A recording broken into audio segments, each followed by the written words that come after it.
Researched the Maritime Park project. What do you overall, do we give it a thumbs up or a thumbs down as a successful community venture? Absolutely thumbs up. Tell us why.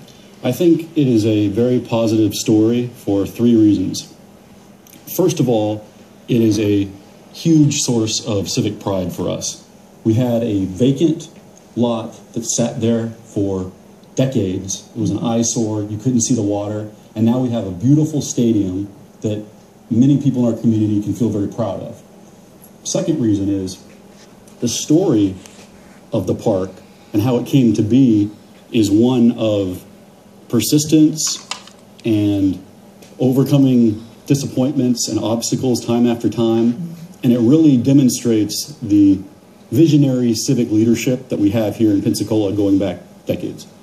And the third thing is it has been a tremendous economic catalyst for downtown. I think if you look at the entire history of it, the reason downtown is succeeding like it is because of the Maritime Park. And I think it's fair to say, too, that the Maritime Park would not be as successful as it is if that Main Street sewer plant were still in its location. Absolutely. Absolutely. You needed both. It was interesting going through that because somebody would say, well, I'd support the park if the treatment plant was gone.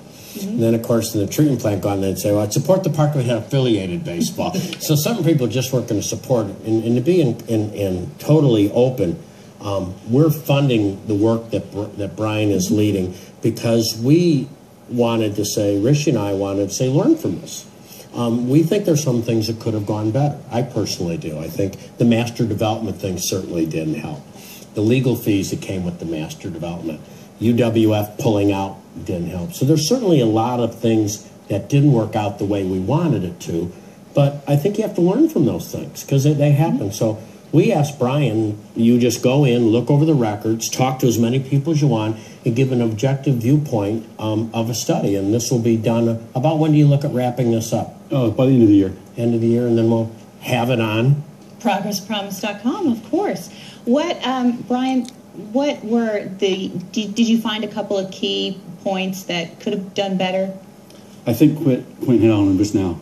First of all was the selection of the master developer. And to recap for folks, the park board had hired a consultant to evaluate the projects, and the person that they ultimately hired was not the person that their consultant recommended that they go with. No, his response to the RFP and RFQ were complete fabrications. And what were the other? The other 2 problems, I would say, or disappointments, were, first of all, the withdrawal of UWF from its commitment to build classrooms and support the Maritime Museum at the park.